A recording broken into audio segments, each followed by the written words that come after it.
Setelah sebelumnya dibahas tentang apa itu pengertian bimbingan, apa itu pengertian konseling, baik dalam konsep yang lama dengan konsep yang baru. Kemudian sudah juga dijelaskan tentang 5 ciri pokok dari kemandirian, yang mana semuanya adalah bagian dari WPKNS yang harus dikuasai oleh seorang praktisi BK. Selanjutnya akan dibahas tentang 6 visi konseling, yang mana visi konseling ini juga merupakan bagian dari WPKNS yang harus dipahami dan diterapkan oleh setiap praktisi BK. Adapun visi konseling ada 6. Bicara tentang visi, bisa dikatakan bicara tentang cita-cita, harapan dalam jangka waktu yang panjang ke depannya. Entah itu 10 tahun ke depan atau bahkan 20 tahun ke depan. Nah, adapun visi konseling bisa juga dikatakan sebagai pencapaian yang diharapkan dalam konseling yang berbentuk tujuan jangka panjang. Nah, visi yang pertama dalam konseling adalah bahwa pelayanan konseling berfokus pada pengembangan pribadi dan pemecahan masalah. Jadi, individu yang dilayani, yang ditangani dan menjadi fokus pelayanan konseling adalah individu secara personal yang berfokus pada pengembangan KES pada dirinya dan pengentasan KST pada dirinya, yang mana semua upaya tersebut berfokus pada upaya pemenuhan akan kebutuhan diri individu tersebut dan dicapainya kebahagiaan pada diri individu tersebut. Dengan cara apa? Dengan cara mengupayakan mengembangkan martabat, nilai-nilai yang ada pada dirinya, potensi yang ada pada dirinya, dan juga kekhasan atau karakteristik atau keunikan yang ada pada diri individu tersebut, yang mana semua hal tersebut dilaksanakan melalui layanan konseling yang didasarkan pada penerapan ilmu pendidikan dan juga teknologi pendidikan, serta menggunakan beberapa kajian ilmu psikologi yang semuanya juga dilaksanakan dengan memperhatikan latar belakang budaya individu yang dibantu.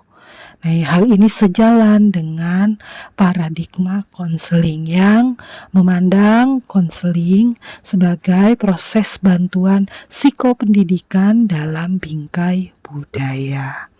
Nah, ini adalah visi atau cita-cita atau harapan konseling yang pertama, yaitu berfokus kepada diri individu untuk bisa mengembangkan diri dan mengentaskan masalahnya sendiri yang mementingkan pada pemenuhan kebutuhan dan kebahagiaan individu dengan pelayanan konseling yang menerapkan ilmu dan teknologi pendidikan, ya, ilmu pendidikan dan juga ilmu psikologi, dan juga memperhatikan warna budaya individu yang dibantu. Adapun visi konseling yang kedua, yaitu konseling bercita-cita agar ilmu dan profesi konseling ini bisa memberikan sumbangsi atau kontribusi bagi dunia pendidikan nasional baik itu di kehidupan masyarakat maupun juga di kehidupan sekolah. Artinya, pelayanan konseling itu tidak lagi dipahami dan dibatasi pelaksanaannya hanya di lingkup sekolah saja, tapi juga menjangkau kepada bidang-bidang di luar sekolah. Hal ini mengingat bahwa jalur pendidikan itu hakikatnya ada 3 jalur, yaitu jalur pendidikan informal, yaitu dikatakan sebagai pendidikan di lingkup keluarga. Kemudian jalur pendidikan formal, yaitu jalur pendidikan di lingkup sekolah, dan jalur pendidikan non-formal, yaitu jalur pendidikan di masyarakat.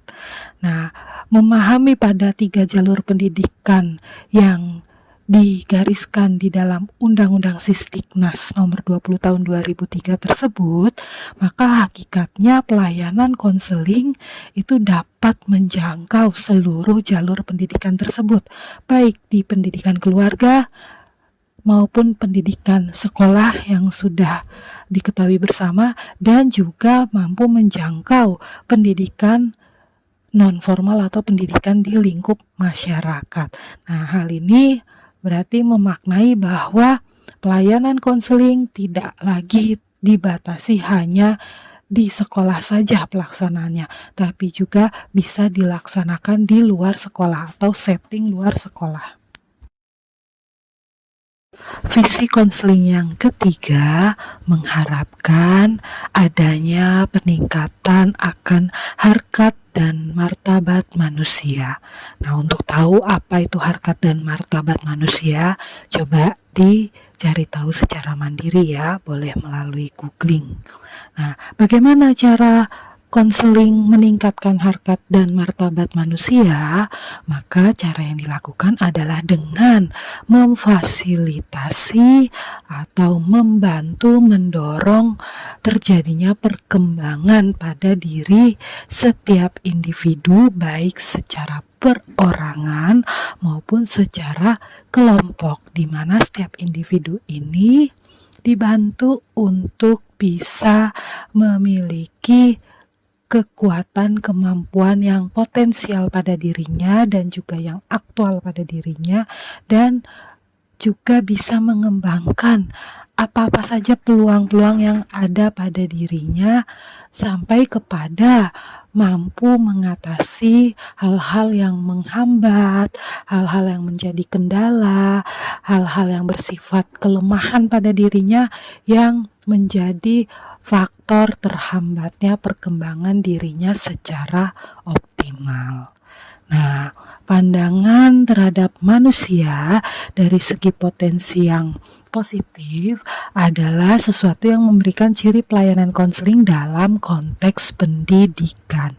Dan inilah yang membedakan konseling dengan pelayanan lainnya, yaitu di mana pelayanan konseling memiliki konteks pendidikan ya, berbeda dengan perspektif akan pelayanan medis atau pelayanan klinis yang cenderung melihat dari segi patologi.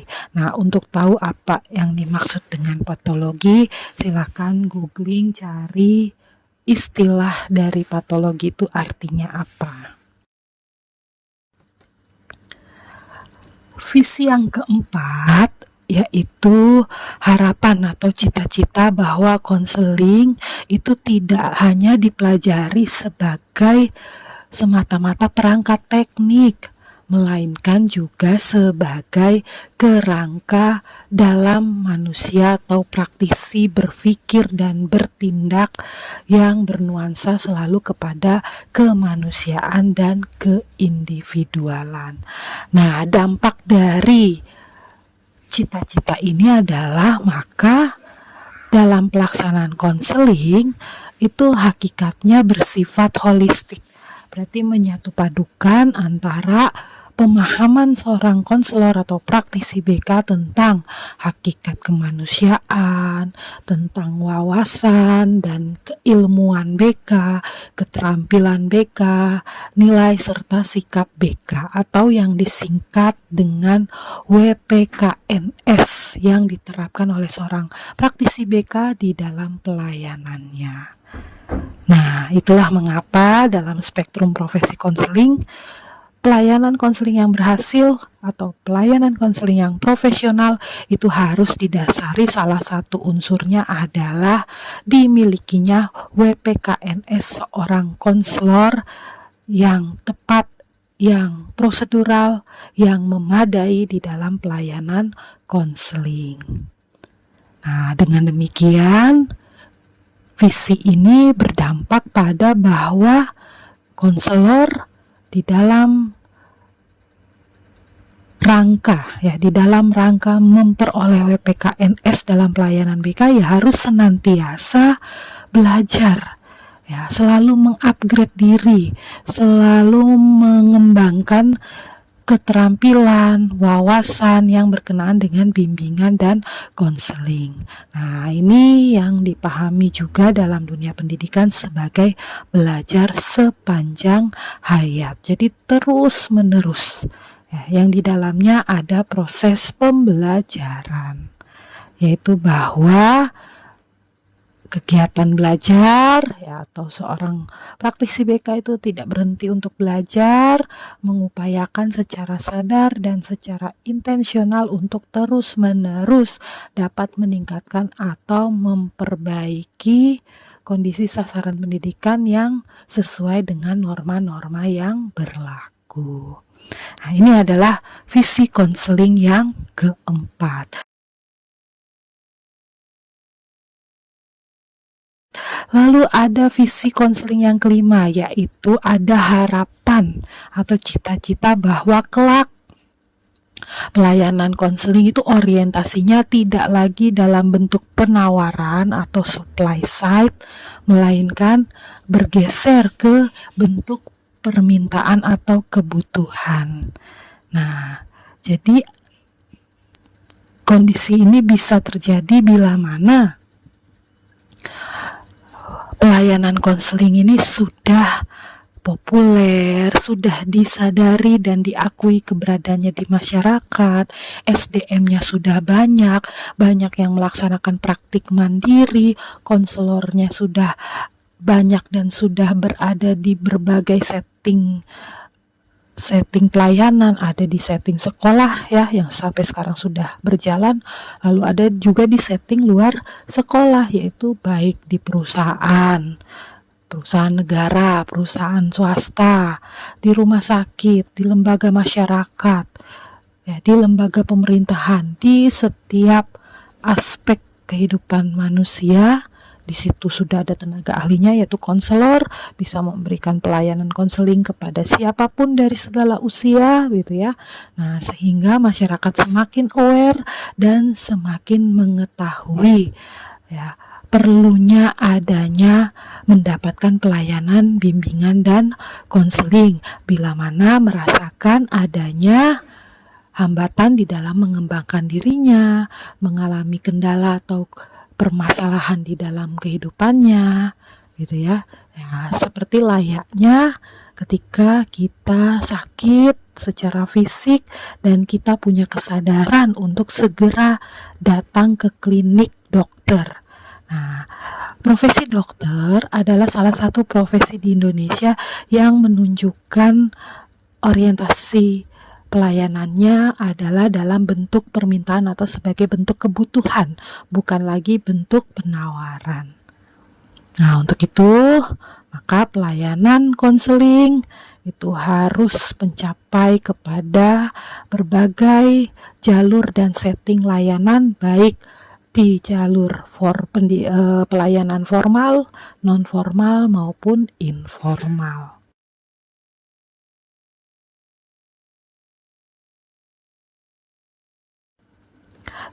Visi yang terakhir dalam konseling adalah di mana profesi konseling ini harus selalu senantiasa, ya, memperhatikan perkembangan ilmu pengetahuan dan teknologi dan juga seni, dan juga memperhatikan tuntutan lingkungan akademis dan profesional.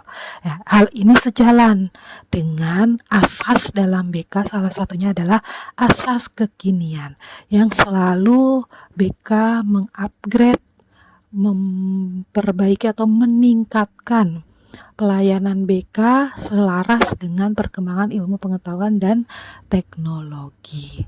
Ya, karena objek yang dilayani dalam BK adalah manusia.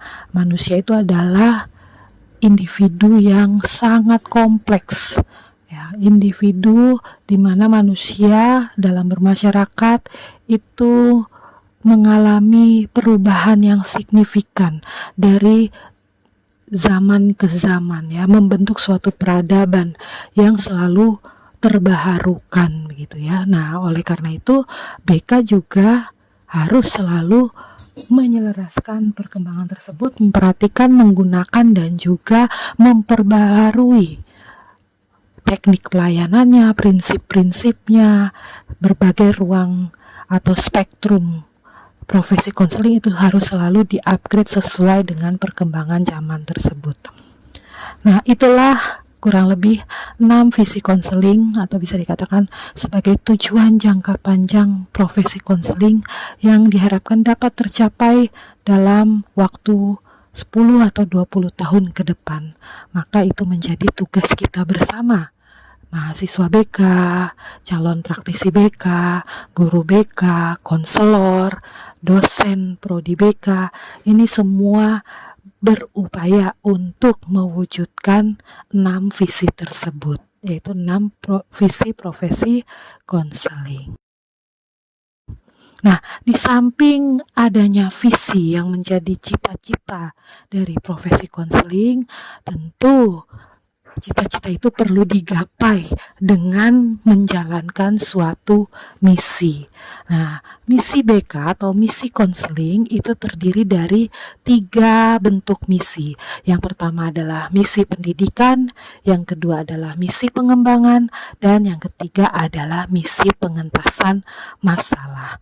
Yang pertama, mengapa konseling memiliki misi pendidikan? Nah, ini sudah sangat jelas ya, yang sudah pernah kita bahas bahwa konseling adalah pendidikan, yaitu bahwa segenap pelayanan konseling itu senantiasa memperhatikan dan menerapkan kaji terapan ilmu pendidikan. Ya, kemudian bahwa konselor adalah pendidik sesuai dengan isi dalam Undang-Undang Sisdiknas nomor 20 tahun 2003 pasal 1 ayat 6. Nah, sehingga seluruh pelayanan konseling itu selalu berorientasi pada upaya mendidik peserta didik dan juga warga masyarakat, ya, karena lagi-lagi setting layanan konseling tidak hanya di sekolah tapi juga di luar sekolah. Yang dilaksanakan pelayanan konseling itu melalui upaya pengembangan perilaku efektif normatif. Berarti perilaku yang efektif bagi kehidupannya dan juga selalu normatif, tidak melanggar pada aturan yang berlaku. Dan hal itu diterapkan dalam kehidupan keseharian yang terkait dengan kehidupan individu yang dibantu di masa depan. Nah, istilah lain dalam BK tentang perilaku efektif normatif ini juga dikenal dengan dimilikinya perpostur, yaitu kepanjangannya adalah perilaku positif terstruktur. Nah, inilah yang menjadi acuan dalam pelayanan konseling. Jadi setiap memberikan pelayanan berfokus pada upaya pengembangan perilaku positif terstruktur yang normatif gitu ya, dan berdampak kepada berkembangnya diri individu secara optimal dan terbebaskannya dari kondisi efektif sehari-hari yang terganggu. Lalu misi kedua dari konseling atau misi kedua dari BK adalah berupa misi pengembangan. Ya, seperti tadi disampaikan ya, bahwa pelayanan konseling itu selalu mengupayakan berkembangnya secara optimal diri individu dan juga terentaskannya dari kondisi efektif sehari-hari yang terganggu. Maka dalam misi pengembangan ini memfokuskan pelayanan BK atau pelayanan konseling itu berusaha memfasilitasi perkembangan individu baik itu di dalam satuan pendidikan formal dan non-formal, lingkup keluarga, instansi, dunia usaha sampai kepada dunia industri dan kelembagaan masyarakat lainnya yang mengarah kepada perkembangan optimal individu yang dibantu dengan mengupayakan strategi pengembangan individu, pengembangan lingkungan belajarnya, dan lingkungan lainnya yang dijalani oleh individu yang dibantu. Nah, ini adalah misi kedua dari pelayanan BK atau pelayanan konseling, yaitu misi pengembangan. Misi yang terakhir adalah misi pengentasan masalah. Nah, hal ini didasari juga bahwa dari konsep pengertian konseling dalam versi yang baru maupun yang lama dikatakan bahwa pelayanan konseling berupaya untuk mengentaskan masalah, ya, membantu individu untuk mampu mengentaskan masalah dengan kekuatan dirinya sendiri.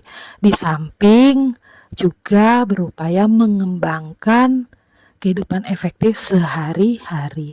Nah, misi pengembangan masalah ini dimaknai bahwa pelayanan BK atau pelayanan konseling ini akan berupaya untuk membantu dan memfasilitasi terentaskannya masalah individu agar diperoleh kehidupan sehari-hari yang efektif.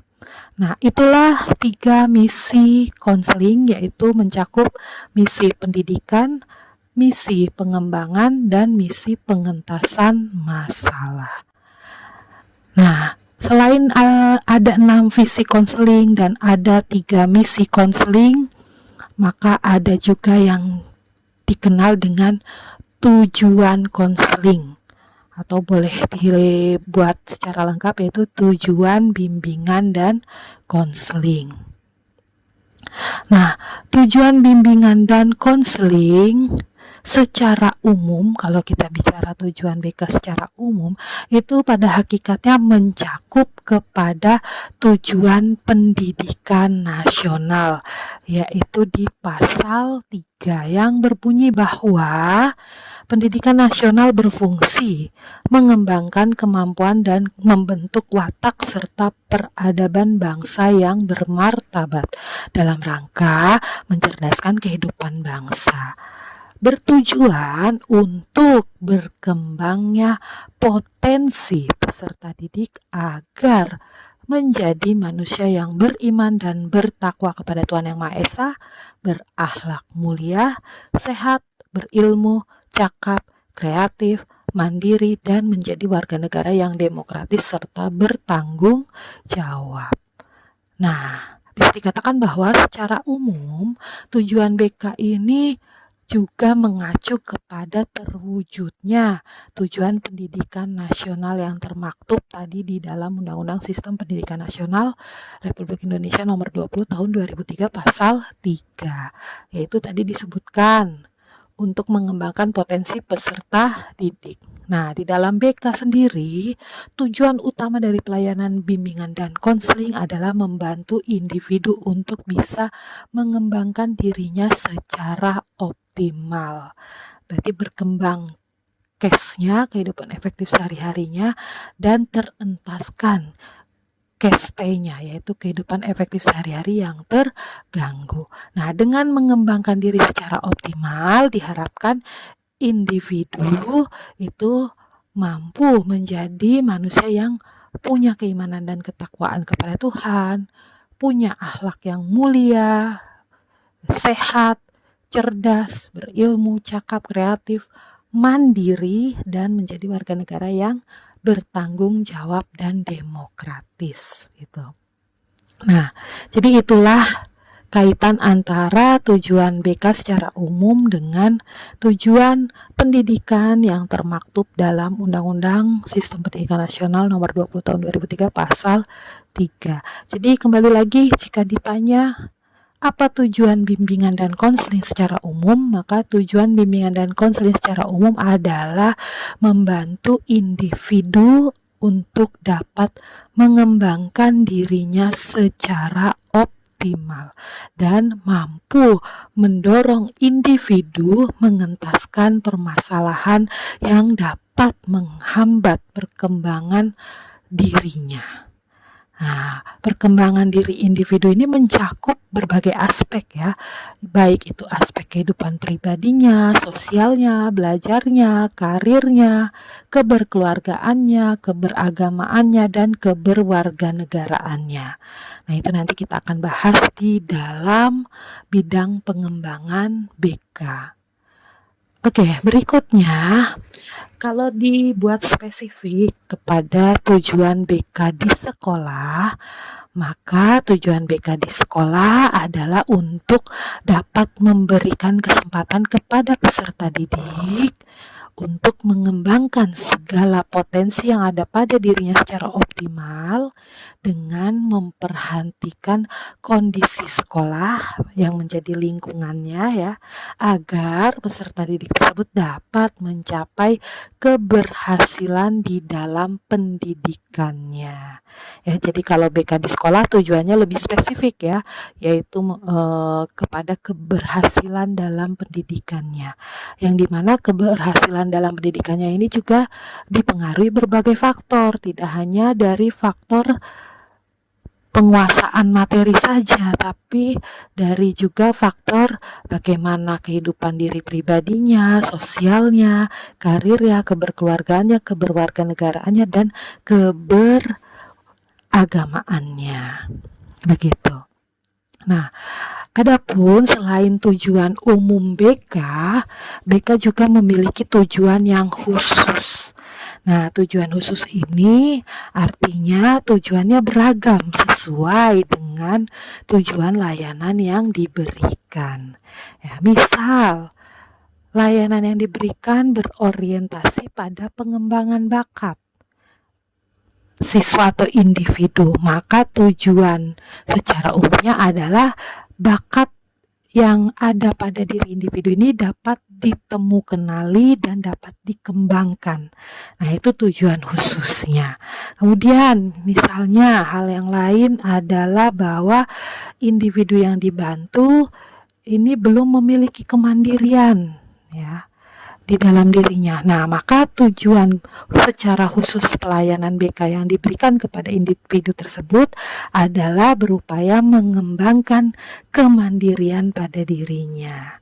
Begitu. Atau contoh lain, kepada individu yang memiliki kemampuan belajar yang rendah, maka pelayanan BK diberikan kepada individu tersebut dengan tujuan khususnya adalah agar kemampuan belajarnya menjadi berkembang gitu ya.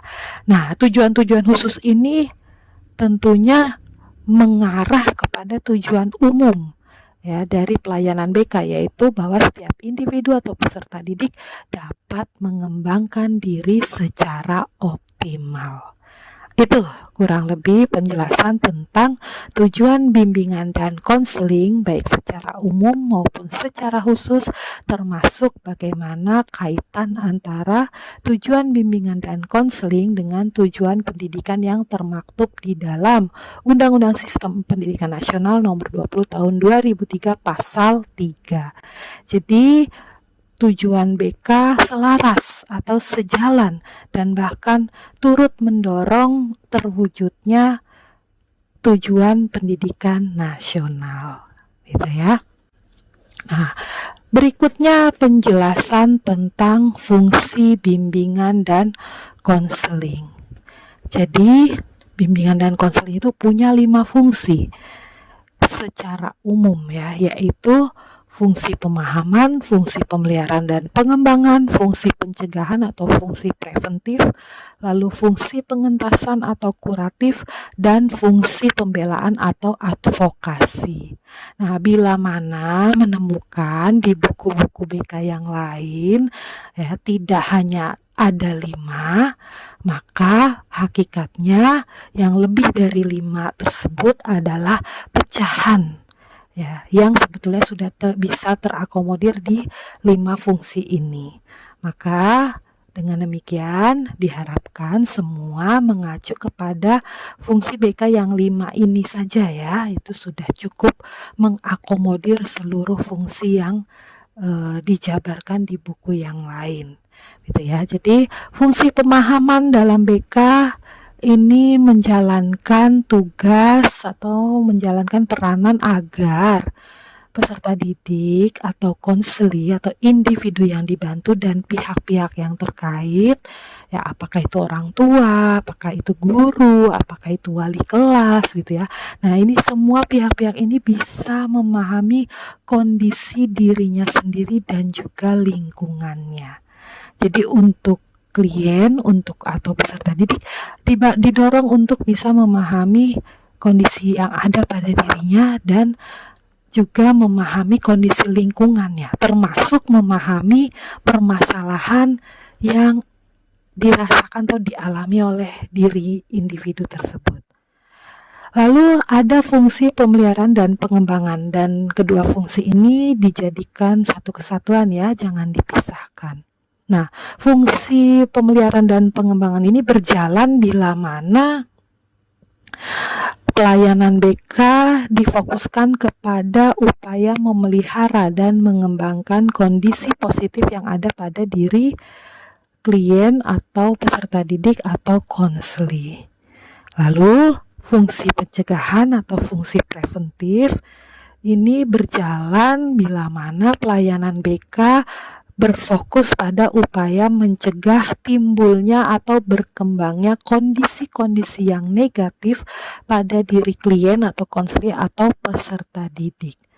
Lalu fungsi pengentasan atau fungsi kuratif dapat berjalan dalam pelayanan BK bila mana kondisi sasaran layanan atau individu yang dibantu sudah berada dalam kondisi mengalami masalah atau sedang dalam kondisi KST, ya, sehingga perlu segera untuk dientaskan agar berubah kondisi KST tadi menjadi kondisi yang KES, yaitu kehidupan efektif sehari-hari.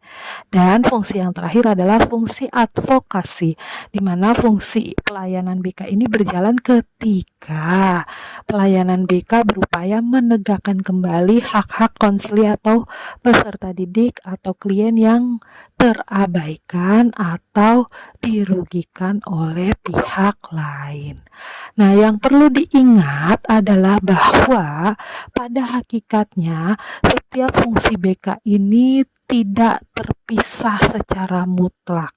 Jadi dalam pelayanan BK pada hakikatnya seluruh fungsi ini memiliki satu kesatuan dan berjalan di dalam pelayanan BK. Namun yang perlu diingat dalam setiap pelayanan BK ada fungsi yang dominan berjalan dan ada fungsi pengiring. Sebagai contoh, kalau layanan yang diberikan kepada klien adalah layanan konseling perorangan, di mana klien sudah dalam kondisi memiliki masalah dan perlu untuk dibantu dientaskan masalahnya, maka fungsi yang dominan berjalan pada klien tersebut adalah fungsi pengentasan atau fungsi kuratif. Namun, ketika fungsi pengentasan ini berjalan, maka fungsi-fungsi lain juga akan turut menjadi fungsi pengiring. Misal, dalam proses konseling tersebut, klien dibantu untuk memahami masalahnya, memahami kondisinya, memahami cara-cara mengentaskan masalahnya, maka fungsi pemahaman di situ berjalan. Ya. Kemudian konseling perorangan diberikan segera mungkin dalam rangka agar kemudian klien tidak berada dalam kondisi yang lebih negatif atau masalahnya menjadi lebih serius dan menjadi lebih kompleks. Nah, artinya fungsi pencegahan atau preventif berjalan di dalam pelayanan tersebut. Kemudian fungsi pemeliharaan dan pengembangan juga dapat berjalan bila mana dalam proses konseling perorangan tersebut diketahui bahwa klien memiliki sikap, nilai, atau prinsip-prinsip yang sudah positif di dalam dirinya. Nah, agar tidak berubah menjadi negatif, maka hal-hal tersebut perlu untuk senantiasa dipelihara dan dikembangkan. Sehingga pada kondisi tersebut, fungsi BK yaitu fungsi pemeliharaan dan pengembangan juga berjalan. Demikian juga dengan fungsi advokasi. Ya, misal guru BK memberikan bantuan kepada siswanya, nah itu berarti fungsi pembelaan juga berlaku atau berjalan gitu ya. Jadi ketika kita memberikan layanan konseling perorangan kepada individu, berarti kita juga sedang mengupayakan untuk menegakkan hak-hak konseli atau klien yang barangkali terabaikan atau terugikan. Nah, hal ini tentu dilihat kembali kepada konteks permasalahannya. Nah, inilah kurang lebih gambaran bahwa pada hakikatnya kelima fungsi BK ini tidak berdiri sendiri melainkan menjadi satu kesatuan. Namun, meskipun demikian harus diingat bahwa ada fungsi yang paling dominan yang berjalan di dalam setiap layanan bimbingan dan konseling. Seperti contohnya tadi, layanan konseling perorangan, fungsi yang dominannya adalah fungsi pengentasan. Nah, kalau layanan informasi, maka fungsi yang dominan adalah fungsi pemahaman. Kurang lebih demikian penjelasan tentang fungsi bimbingan dan konseling. Masih dalam rangka membahas tentang WPKNS profesi konseling, setelah tadi dibahas tentang adanya 6 visi konseling, 3 misi konseling, lalu tujuan bimbingan dan konseling, lalu fungsi bimbingan dan konseling. Nah, berikutnya penjelasannya adalah tentang prinsip-prinsip bimbingan dan konseling. Prinsip-prinsip BK dapat diartikan sebagai pokok dasar pemikiran yang dijadikan sebagai pedoman di dalam pelaksanaan bimbingan dan konseling. Maka prinsip-prinsip BK itu dapat berorientasi tentang yang pertama, sasaran pelayanannya yaitu adalah klien, lalu tentang konselornya yaitu sebagai pelaksana bimbingan dan konseling, lalu prinsip tentang masalah klien yang ditangani oleh konselor atau guru BK, dan juga prinsip-prinsip yang harus diketahui yaitu tentang program BK. Nah, terkait dengan sasaran pelayanannya yaitu klien yang akan dibantu dalam bimbingan dan konseling, maka prinsip yang harus dipahami oleh seorang konselor atau guru BK adalah bahwa BK melayani semua individu. Ya, ini juga dijelaskan dalam pengertian bimbingan dan konseling bahwa bimbingan dan konseling diberikan kepada individu tanpa memandang usia, berarti dari segala usia, juga tanpa memandang gender, jenis kelamin ya. Bukan berarti pelayanan BK itu hanya misalnya yang gendernya sama dengan konselornya atau guru BK-nya, tidak, tapi melayani semuanya, baik laki-laki maupun perempuan, dan juga tidak memandang suku, bangsa, agama, dan status sosial ekonomi.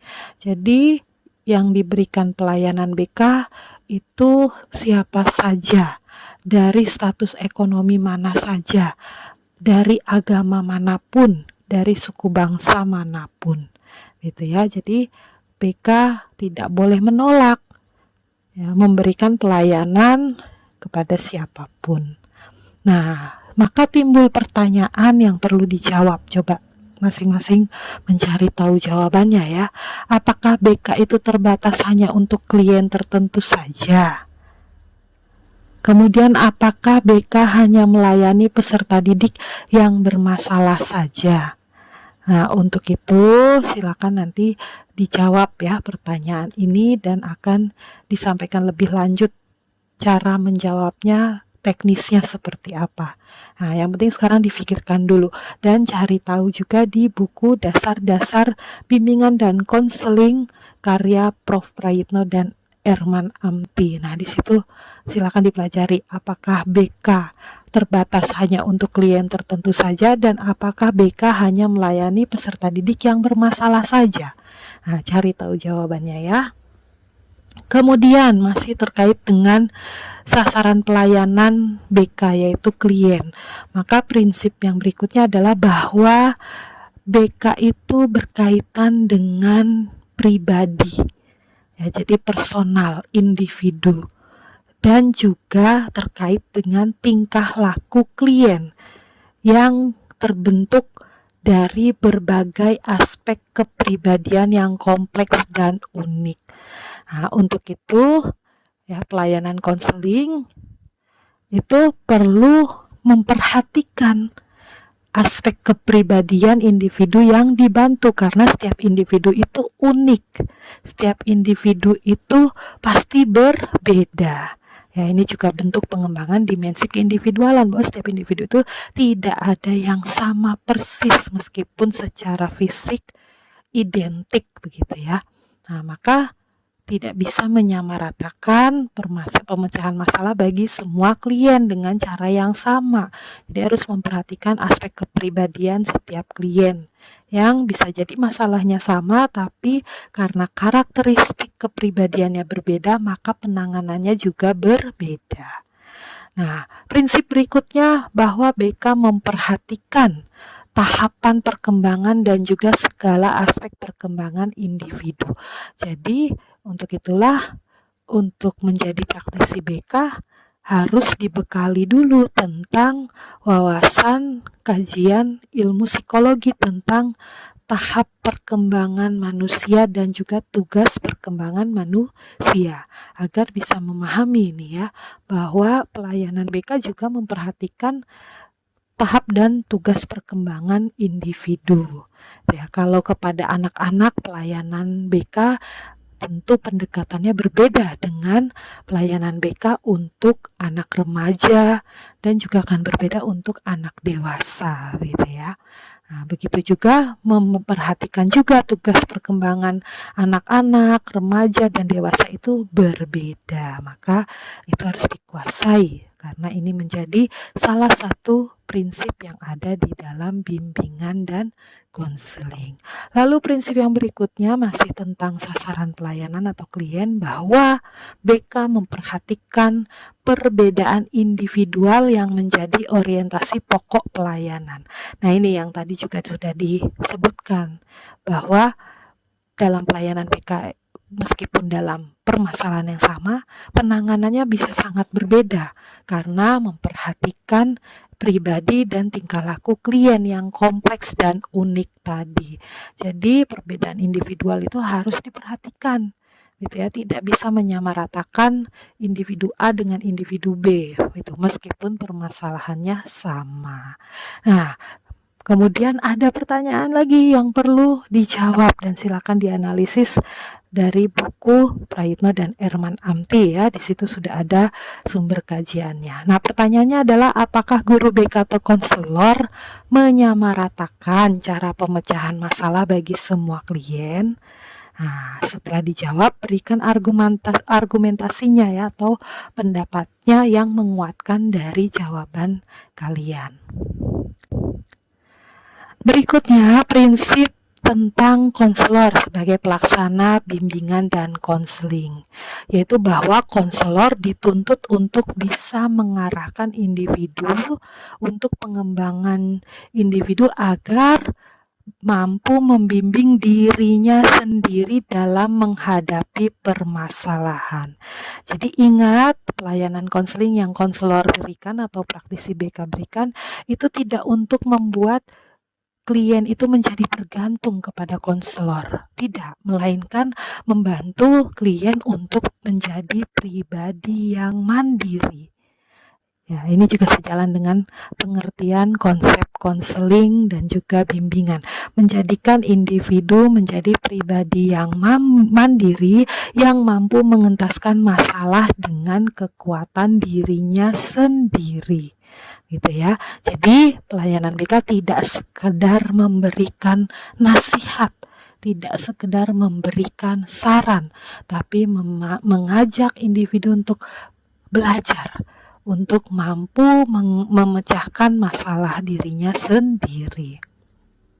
Kemudian prinsip berikutnya tentang konselor bahwa permasalahan individu yang ditangani oleh konselor ya dalam bidang yang relevan dengan permasalahan yang dihadapi. Jadi artinya permasalahan individu yang ditangani itu haruslah yang memang masuk ke dalam ruang lingkup bimbingan dan konseling. Jadi ada beberapa permasalahan yang menjadi di luar kewenangan BK, ya, di luar kewenangan konselor. Misal hal-hal yang terkait dengan sakit secara medis, kemudian hal-hal yang terkait dengan kelainan psikis gitu ya. Nah, itu tentu bukan menjadi permasalahan yang ditangani oleh konselor. Karena apa?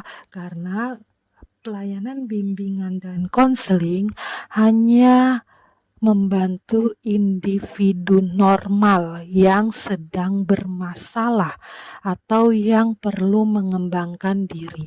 Jadi individu yang normal, bukan individu yang sakit, baik itu secara fisik maupun psikis.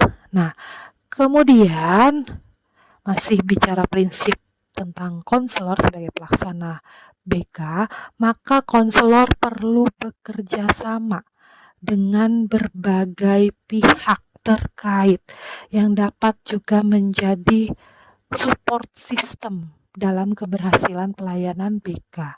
Misal antar guru BK dengan koordinator BK, dengan guru bidang studi, dengan wali kelas, dengan staf TU, dengan orang tua klien atau orang tua siswa. Nah, seluruh kerjasama yang baik dari seluruh pihak terkait tadi akan turut menentukan bagaimana hasil pelayanan BK. Nah, dari penjelasan tersebut, silakan dianalisis kembali pertanyaan apakah BK bekerja sendirian? Nah, silakan dijawab. Dan apakah BK aktif sedangkan yang lain atau pihak lain itu pasif? Nah, itu juga silakan dijawab. Baik, selanjutnya masih membahas tentang prinsip-prinsip BK terkait dengan masalah yang dialami oleh klien. Ya, jadi masalah yang seperti apa yang ditangani oleh konselor? Nah, ini prinsipnya bahwa BK itu hanya berurusan dengan hal-hal yang menyangkut kondisi mental atau suasana perasaan atau suasana psikologis dan juga kondisi fisik klien ya terhadap penyesuaian dirinya di lingkungan ataupun sebaliknya. Nah, hal ini dipahami karena kita menyadari bahwa kondisi fisik itu dapat mempengaruhi kemampuan individu di dalam menyesuaikan dirinya dengan lingkungan. Begitu juga dengan kondisi atau suasana psikologis diri individu itu bisa berpengaruh kepada bagaimana individu tersebut menyesuaikan diri dengan lingkungannya. Begitu juga sebaliknya, bagaimana lingkungan itu dapat mempengaruhi kondisi mental dan kondisi fisik individu.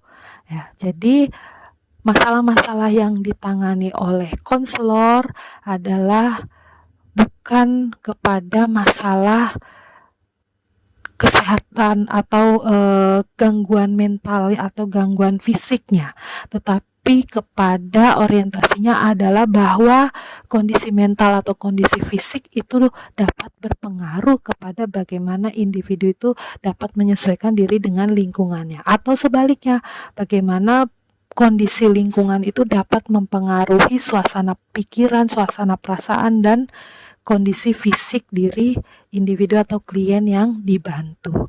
Nah, maka kita melihat kepada hal itu. Jangan-jangan bisa jadi klien punya masalah karena kondisi fisiknya.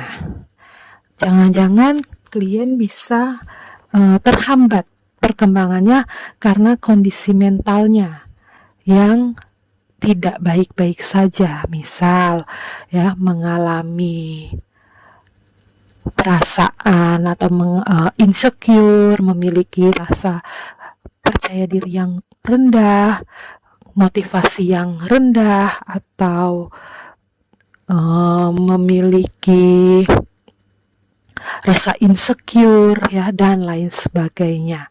Nah, itu menjadi ranah masalah yang ditangani oleh konselor atau praktisi BK.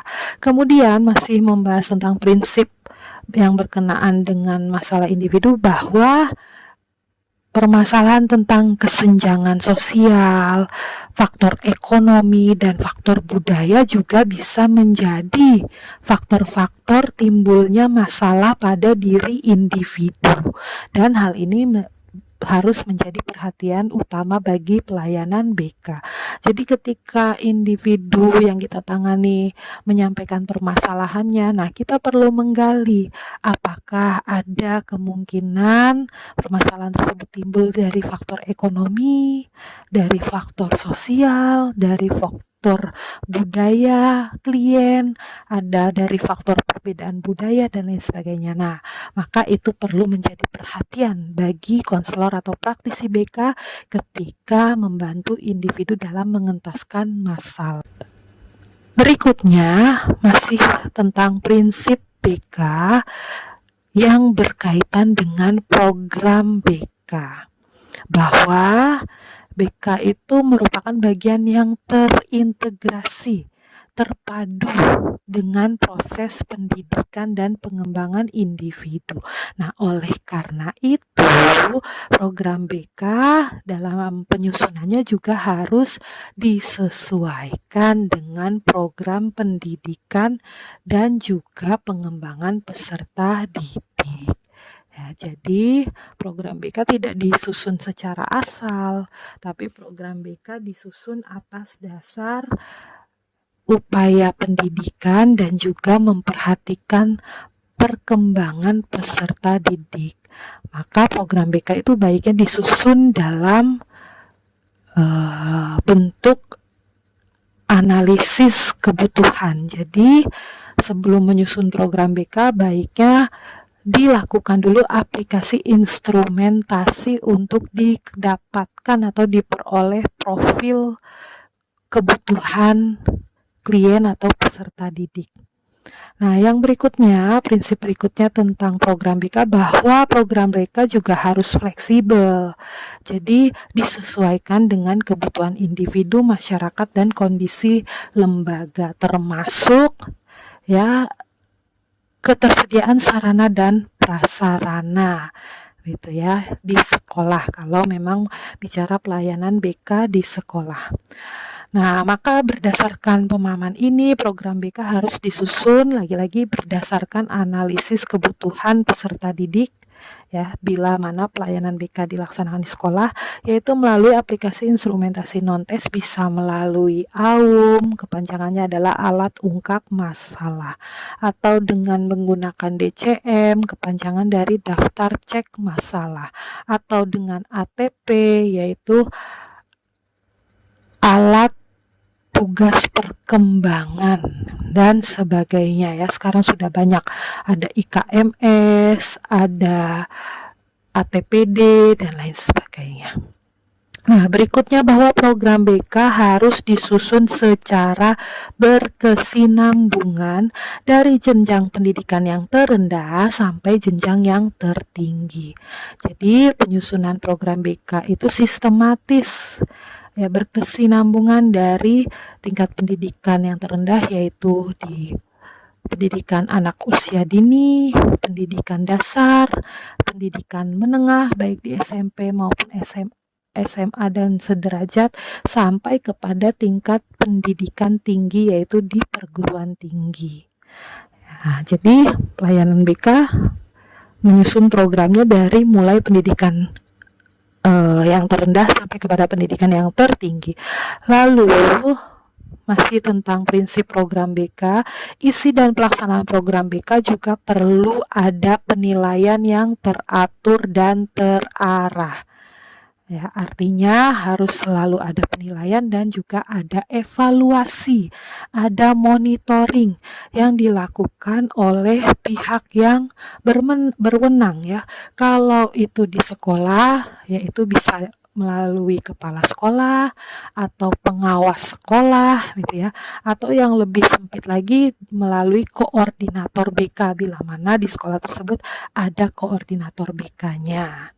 Nah, jadi berdasarkan pemahaman tersebut, coba dijawab kembali pertanyaan satu lagi ini, yaitu apakah BK hanya menangani masalah yang insidental? Masalah insidental itu adalah masalah yang sewaktu-waktu datang tiba-tiba. Misal ada siswa yang ketahuan membolos, ada siswa yang terjaring karena ikut tawuran atau senjata tajam gitu. Nah, apakah pelayanan BK itu hanya menangani masalah-masalah insidental seperti itu? Nah, silakan dijawab dan sertakan alasannya. Setelah tadi dibahas tentang prinsip-prinsip BK yang berkenaan dengan sasaran layanan atau klien, lalu konselor, lalu masalah individu dan program BK, berikut ada prinsip BK yang spesifik berorientasi untuk pelayanan BK di sekolah menurut Belkin di tahun 1975 ya, bahwa konselor itu harus memulai karirnya sejak awal dengan memiliki program kerja, yaitu berarti program BK ya, yang jelas. Berarti mulai dari program tahunan atau prota, program semesteran, program bulanan, program mingguan, sampai kepada program harian gitu ya. Kemudian bahwa konselor itu harus selalu bisa bersikap profesional. Ya, artinya menjalankan pelayanan BK dengan berdasarkan keilmuan, ilmu pendidikan, menguasai substansi konseling dan melakukan action bentuk pelayanan konseling.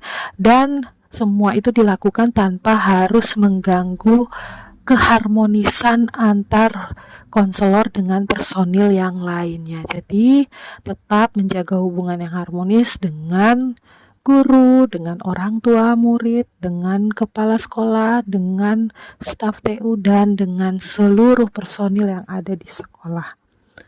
Kemudian bahwa konselor bertanggung jawab untuk memahami peranannya sebagai konselor yang profesional dan harus bisa menerjemahkan peranannya ke dalam kegiatan nyata. Artinya guru BK harus action, konselor harus action. Tanpa adanya action, tanpa adanya pemberian layanan, kegiatan pendukung, maka konselor tidak bisa dinilai profesional, tidak bisa dikatakan menjalankan peran dan tugas tanggung jawabnya dengan baik. Maka haruslah konselor itu unjuk kerja menjalankan pelayanan BK secara profesional berdasarkan kaidah keilmuan, berdasarkan prosedural yang sudah ditetapkan. Ya, bahwa berikutnya konselor itu bertanggung jawab kepada semua siswa. Jadi istilahnya adalah guidance for all. Semua siswa perlu mendapatkan pelayanan BK, bukan hanya siswa yang bermasalah, tapi juga siswa yang berprestasi, siswa yang rata-rata, siswa yang tidak menonjol, siswa yang menonjol, semua perlu mendapatkan pelayanan konseling atau pelayanan BK. Kemudian bahwa konselor harus memahami dan mengembangkan segenap potensi dan kompetensi setiap siswa, termasuk membantu siswa-siswa yang mengalami masalah dan mengalami gangguan emosional. Maka perlu diberikan layanan kepada siswa-siswa tersebut. Kemudian prinsip yang terakhir menurut Belkin adalah bahwa konselor harus mampu bekerja sama secara efektif, baik itu dengan kepala sekolah maupun personil sekolah lainnya, mampu memberikan perhatian yang peka terhadap apa yang menjadi kebutuhan, harapan, dan kecemasan siswanya maupun personil sekolah lainnya yang terkait dengan diri siswa. Nah, itulah kurang lebih prinsip-prinsip BK di sekolah menurut Belkin di tahun 1975, yang mana prinsip-prinsip ini masih relevan untuk dijadikan acuan dalam pelayanan BK di sekolah.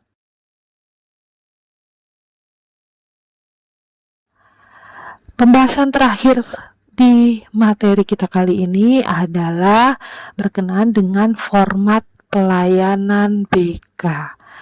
Nah, berbeda dengan visi, misi, tujuan, prinsip, dan fungsi BK, maka format pelayanan BK ini bukan menjadi bagian dari WPKNS BK, melainkan menjadi komponen lain ya, yang turut menunjang pelayanan, bimbingan, dan konseling yang profesional. Jadi untuk bisa memberikan pelayanan konseling yang profesional, seorang praktisi BK itu harus tahu betul format-format pelayanan BK dan bisa menggunakan format-format tersebut secara tepat sesuai dengan karakteristik jenis layanan yang dilaksanakan. Ya, format yang pertama adalah format individual. Nah, format konseling individual ini atau format individual ini merupakan format kegiatan konseling yang dimana melayani peserta didik secara perorangan.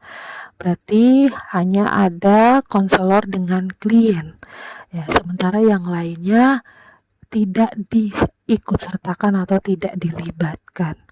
Nah, penerapan format individual ini dapat dilakukan dalam jenis layanan konseling perorangan. Kemudian ada format layanan kelompok. Nah, format kelompok ini adalah format kegiatan konseling yang melayani sejumlah peserta didik melalui suasana dinamika kelompok ya. Berarti di mana pelayanan konseling diberikan kepada sejumlah individu, bisa 2 orang sampai mencapai 12 orang ya, yang mana diberikan secara berkelompok tadi. Nah, format kelompok ini yang paling dimungkinkan adalah diterapkan dalam jenis layanan bimbingan kelompok, konseling kelompok, kemudian layanan informasi juga bisa diberikan dalam bentuk kelompok, kemudian layanan penguasaan konten juga dapat diberikan dalam format kelompok. Demikian juga layanan orientasi. Kemudian format yang ketiga dalam BK adalah format klasikal, yaitu bahwa format kegiatan konseling diberikan kepada sejumlah peserta didik atau siswa dalam satu kelas. Jadi bukan di dalam kelas ya, karena klasikal ini bisa di dalam kelas maupun di luar kelas. Tapi yang jelas adalah dalam satu kelas. Artinya dalam memberikan layanan dalam format klasikal ini bisa di dalamnya langsung terdiri antar 20 sampai 40 siswa. Nah, bentuk format klasikal yang dapat diterapkan jenis layanannya adalah layanan informasi, layanan orientasi, dan juga layanan penguasaan konten. Jadi ada 3 jenis layanan yang bisa diterapkan dalam format klasikal, yaitu layanan informasi, orientasi, dan penguasaan konten. Lalu, format yang keempat adalah format lapangan, yaitu format kegiatan konseling yang dilakukan bila mana sasaran layanannya adalah sejumlah individu atau peserta didik yang jumlahnya lebih dari satu kelas ya. Jadi bisa satu angkatan atau seluruh siswa dalam seluruh angkatan kelas 10, 11, 12 atau kelas 7, kelas 8 dan kelas 9.